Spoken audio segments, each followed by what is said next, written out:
Hi, I'm recording this video for VADA. My age is 84 and I am a Swiss-Canadian citizen and live now in Salt Lake City, Utah in the United States of America. Throughout my life there have been many exposures and different languages and cultures influencing how I speak now. First, my mother tongue is the Bernese dialect, a Germanic dialect of central Switzerland. I learned French in high school and later on lived, worked and studied that language in several cities in the French part of Switzerland. English I acquired by studying it for 6 months at a language tuition center in London, England, and then emigrating to Toronto, Canada at 26, where I lived until the age of 78. English is my language now.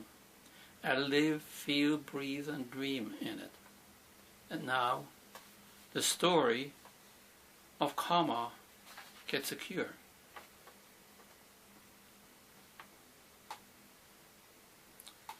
Comma gets a cure. Well, here's a story for you. Sarah Perry was a veterinary nurse who had been working daily at an old zoo in a deserted district of the territory. So she was very happy to start a new job at a superb private practice in North Square near the Duke Street Tower. That area was much nearer for her and more to her liking. Even so, on her first morning she felt stressed. She ate a bowl of porridge, checked herself in the mirror and washed her face in a hurry. Then she put on a plain yellow dress and a fleece jacket, picked up her kit and headed for work. When she got there, there was a woman with a goose waiting for her. The woman gave Sarah an official letter from the vet. The letter implied that the animal could be suffering from a rare form of foot and mouth disease, which was surprising because normally you would only expect to see it in a dog or a goat.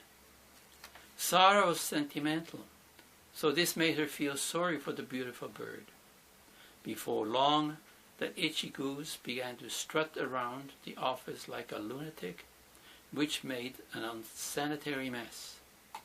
The goose's owner, Mary Harrison, kept calling, comma, comma, which Sarah thought was an odd choice for a name. Comma was strong and huge, so it would take some force to trap her. But Sarah had a different idea. First she tried gently stroking the goose's lower back with her palm, then singing a tune to her. Finally, she administered ether. Her efforts were not futile. In no time the goose began to tire, so Sarah was able to hold on to comma and give her a relaxing bath. Once Sarah had managed to bathe the goose, she wiped her off with a cloth and laid her on her right side. Then Sarah confirmed the vet's diagnosis. Almost immediately she remembered an effective treatment that requires her to measure out a lot of medicine. Sarah warned that this course of treatment might be expensive, either 5 or 6 times the cost of penicillin. I can't imagine paying so much. But Mrs. Harrison, a millionaire lawyer, thought it was a fair price for a cure.